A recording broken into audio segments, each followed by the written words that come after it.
Good morning everyone, welcome to my channel and it's me again, ang inyong chismosong kaalda vlogger.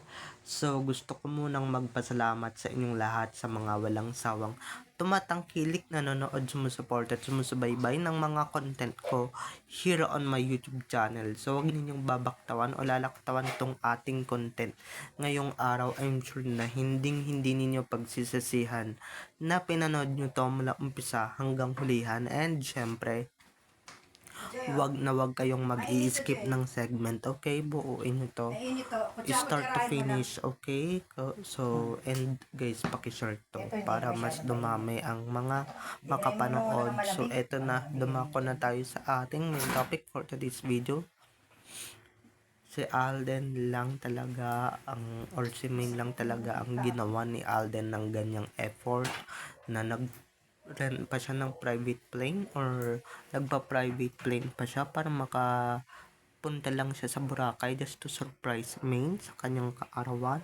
So, eto na guys, watch this. Mamaya ipapaliwanag ko sa inyo ng buong buo. So, eto na guys, watch this. At kung nakita nyo na ngayong recap, so once again, say TTO sa mga admins. So, dumako na tayo sa ating main topic for today's video. Walang ibang leading lady sinurpresa si Alden or walang ibang kalab team na sinurpresa si Alden sa kaarawan niya or sa araw ng birthday niya, kundi si Main lang naman. Okay, si Main lang naman ang binonggahan niya ang pagsusurprise. Nagpa-arkila pa siya ng private plane or private yacht. Kung natatanda ninyo, year 2016 to, kung saan nga pumunta sila ng Boracay ng bonggang-bongga just to put effort. And guys, hindi basta-bastang pagsusurpresa niya dyan kay Min, ha? Hindi basta-bastang pagsusurpresa niya dyan. Tatandaan ko guys, binalita pa yan noon. Guys, binalita pa yan noon. Yung pagsusurpresa ni Alden kay Min dyan sa Bora, kung saan napaka-open at very very open pa talaga lahat ng mga kaututan ng Aldab noon sa GMA, pati pagsurpresa ni Alden kay Min.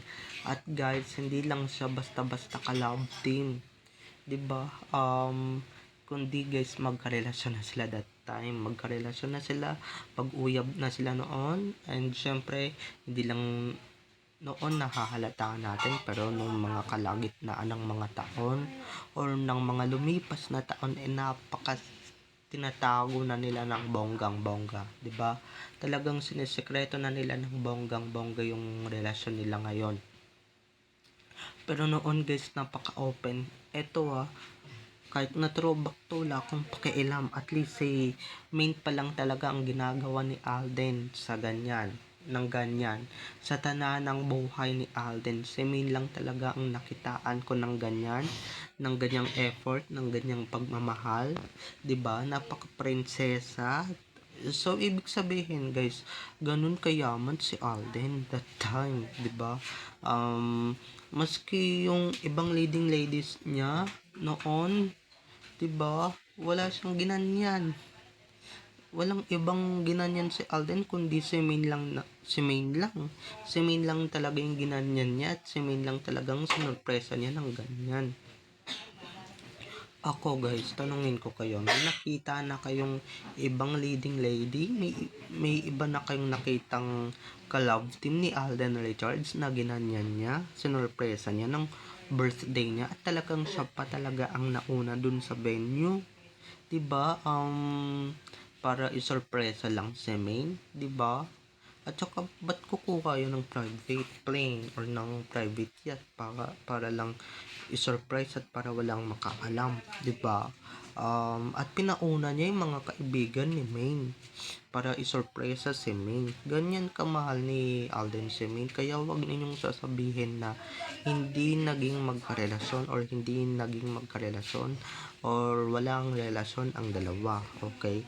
Dahil masasapak ko kayo talaga, majujombag ko kayo talaga ng bonggang-bongga, 'di ba? Dahil ako lang, 'di ba? Gagawin ba yun ni Alden kay Maine kung wala lang? Year 2016 pa lang, 'di ba? 2016 yan, very first birthday ni Maine sa mundo ng madumi or mundo ng karamihan na showbiz. 'Di ba? Walang ibang 'di ba first time ni Maine mag-birthday ng ganyan, tapos guys very private, at si Alden pa talaga ang nag-surprise, 'di ba? So ano yun, alam ko guys sa mga collab team hindi naman ganun yun. Tsaka eto maipagkukumpara natin, oo may mga di naman pa ganyan si Alden sa iba niyang collab team, pero may pabulaklak, 'di ba? Ba't niya ipagpuput ng effort yung mga yun, sino ba yun, 'di ba?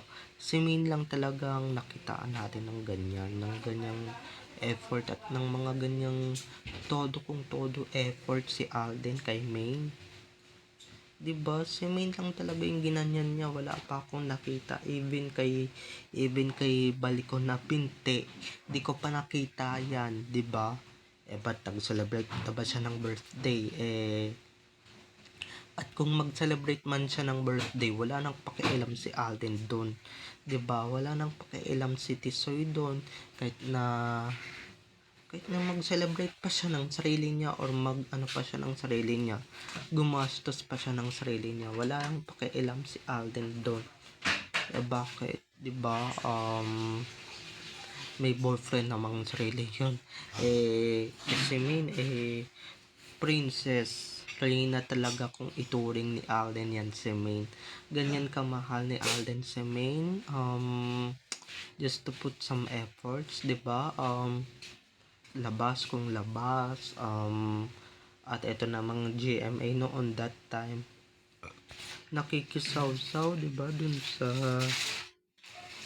sa pa-private party. Dan ko nga nalaman guys na yung engagement pumutok na agad ng bonggang-bongga, 'di ba?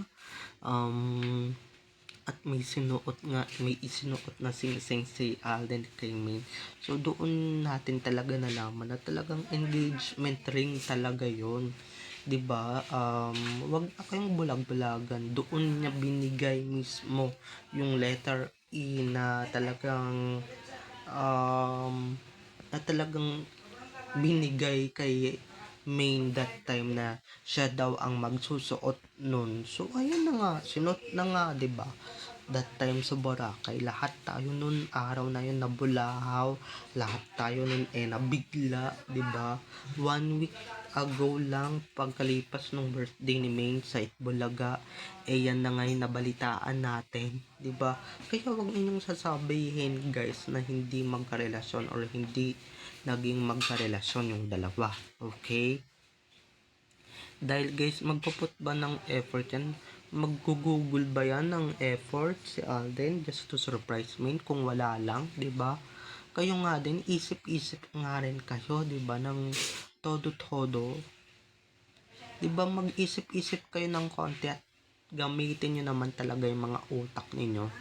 Dahil guys, hindi naman gagawin ni Alden yan kung hindi sila magrelasyon or kung magka-love team lang sila, magka-LT lang sila, hindi yan gagawin ni Alden, 'di ba? At eto off cam to, binalita to ng GMA noon. Lahat ng utot ng Aldab binalita nila, maski yung pagde-date ng Aldab sa soft hotel, okay? Sa soft hotel, binabalita nila yan, 'di ba? Kaya wag kayong magsisinungaling, Kanguso Network, 'di ba? Na wag kayong nagsisinungaling na hindi ninyo binabalita yung dalawa. Kaya binabalita nyo yun every pautot ng dalawa, every private na pa-eme ng dalawa binabalita nyo noon, 'di ba? Hindi gaya ngayon na puro kasinungalingan na yung binabalita ninyo. Okay lang yan, may mga realness naman kayong binabalitaan eh. Diba? Kaya kayo ngayon, nagsisinungaling kayo ngayon, and syempre naglalay kayo ngayon. Naiintindihan ko kayo, diba? Maski even si Alden, diba? Hindi na kayo medyo nagbabalita ng bonggang-bongga kasi nga may mga kasinungalingan na kayong pinoprotektahan or dyan na kayo magaling ngayon. Pero yung mga katotohanan, hindi na matatago yan even sa mga articles nyo on Facebook na talagang here on Facebook na talaga namang binabalita ninyo ng bonggang-bongga. Hindi na kayo makakapagsinungaling pa. Diba? Hindi na kayo makakapaglay pa ng bonggang-bongga.